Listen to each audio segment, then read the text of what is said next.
嗱，我今日咧就想講下呢個緣分合盤。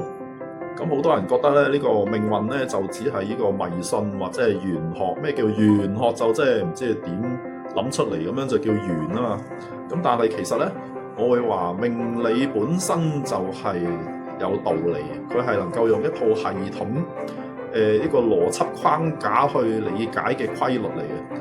即係嗰個就好似我哋分析時事同埋睇股票嗰啲咁樣嘅週期咁樣，佢唔係鐵一般咁肯定嘅，但係我哋知道我哋可以用呢個方法，就係喺某個程度上係預測到嘅。咁啊，兩個人嘅緣分就一定唔係淨係講話咩緣分天定嗰啲，即係話唔係有個不知名嘅力量去逼你哋一齊，然之後好啦，佢唔高興，你分開，唔係咁樣。其實咧就係話你哋即係兩個人之間能夠有幾長，同埋點解會分開，就係有一個命理上面嘅邏輯喺度，即係叫做你合，你就會黐埋，然之後你發覺已經唔能夠合到某個程度，跟住咧就分開啦，係咪？咁啊，而家咧我就想話你聽咧，就係你撳下面嗰條 link，就有一個先知命局嘅緣分合盤。先知命局就係一個平台，佢有 Apps 咁樣。咁而呢個緣分合盤就即係其中一個服務啦。咁係一開始就係有免費啦。咁然之後咧，呢個先知命局嘅緣分合盤咧，就係佢將呢啲咁樣嘅理性嘅規則就已經做咗一啲普通人能夠直接用嘅咁樣嘅工具啦。即係用咗呢個Apps 咧，咁你就要填兩個人嘅資訊啦，即係佢叫你填咩就填咩啦。咁然之後咧，佢就會俾一啲report 你，跟住就話俾你聽，你同嗰個人有邊啲嘢咧係夾嘅。咁然之後有乜嘢咧係有矛盾，跟住咧一路搞落去咧，會預期有咩發展咁樣。咁樣你睇咧就係好容易明白嘅，即係呢啲嘢。咁咧就每一個推斷咧都係有呢個好紮實嘅邏輯喺度嘅。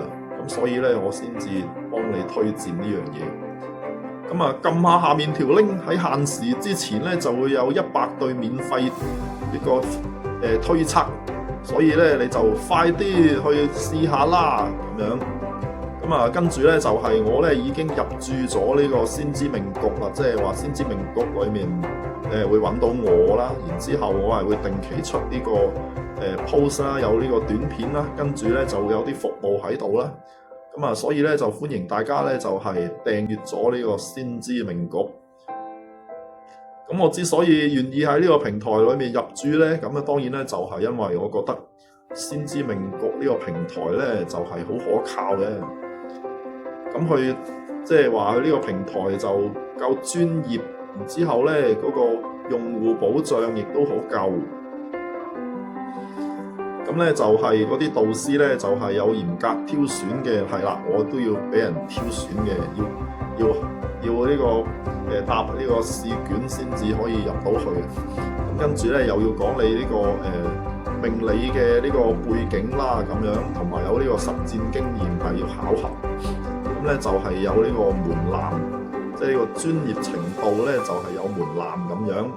咁然之後對呢個客戶嘅保障咧亦都好好嘅。咁就係如果你覺得你做咗呢個服務咧，而覺得嗰個導師敷衍，服務唔好咧，咁你就可以申請退款。